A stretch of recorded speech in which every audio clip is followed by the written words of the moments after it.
Ms. Karim, for your opening statement. Thank you, Madam and Mr. Chairman. My name is Lucky Karim. I'm a member of the Rohingya community from Burma. I'd like to start by thanking members of the committee for holding this hearing and for passing the Burma Genocide and Accountability Protection Act, or Burma GAP Act, out of committee. I was forced to flee my home at the age of 14 in August 2017 when the Burmese military waged a genocidal attack against the Rohingya people in Rakhine State. As a child, I lived in the world's largest refugee settlement in Cox's Bazar, Bangladesh for 6 years. The Burmese military in Myanmar for decades. Since the military coup in Myanmar in February 2021, the political, economic, and humanitarian crisis in the country has only grown more dire for the Rohingya as well as other ethnic minorities in Burma. The remaining members of the Rohingya community in Rakhine State are dying from hunger.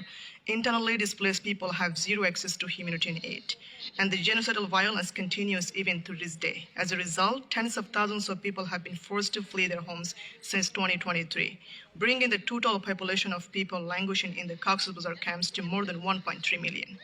I only have 5 minutes for this testimony, but I could spend the entire day listing the abuses suffered by the other ethnic and religious groups in Burma. Not only Rohingya Muslim, but also Sham, Karen, Kachin, Moin, Karenni, Rakhine, Shin, Christian, Buddhist, and Hindu all across our diverse nation have endured years of persecution, war crimes, and indiscriminate violence by the Burmese military.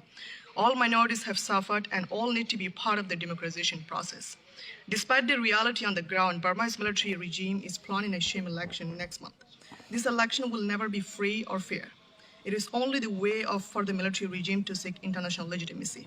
Our risky journeys out of Myanmar in pursuit of a better life did not start when the genocidal attacks against us began in 2017. People have been fleeing in persecution since at least the 1970s, forced to be refugees in neighboring countries like Bangladesh or elsewhere. I traveled back to Bangladesh refugee camps 2 times this year.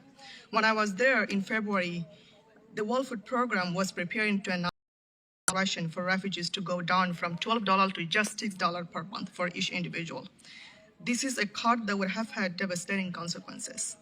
Thankfully, the United States has stepped up to continue funding, but that funding will only last a few more months. Meanwhile, the closing of USAID and broader aid cuts have forced health clinics, learning centers, and other programs to close. People in Cox's Bazar camps are fully dependent on the food ration that they receive once a month because the majority of them have zero earnings. There are no livelihood opportunities for families in the camps. The government of Bangladesh, long a generous host to Rohingya refugees, has done much for my community.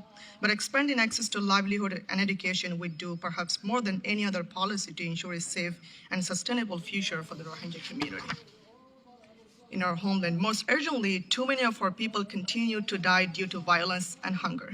The international community and the US government must act now to pressure the Myanmar military to stop its attacks and to allow aid into Rakhine and other areas across the country facing high levels of food insecurity as we consider the future for my community.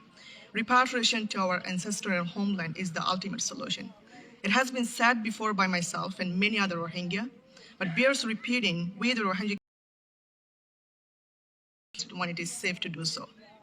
Here is what the US government can do more to help us. Congress should pass the Burma Genocide Accountability and Protection Act, or the Burma GAP Act, which lays out a comprehensive policy for addressing many of the crises affecting our country. It would support refugees and internally displaced people. It would address the need for accountability for genocide and crimes against humanity by the Burmese military. It will also promote long-term solutions for the Rohingya, such as citizenship rights, safe and voluntarily return to Burma, inclusion in a future federal democratic system. The bill also authorized the creation of a U.S. Special Representative for Burma and calls on the administration to refuse to recognize the Burmese military as the country's legitimate government. This is so important ahead of the sham elections scheduled for next month. Congress should also call for the immediate restoration of the U.S. refugee resettlement program. I'm one of a few who have benefited from the kindness of the American people and America's history for resettling refugees. It has given me and many others the opportunity to speak up on the wall stage in support of my community. And the United States should continue to engage the Bangladesh government towards providing education and livelihood opportunities for Rohingya refugees. I would like to end here with a question for you. What will it take for my people to be able to live freely and securely in our home in Burma?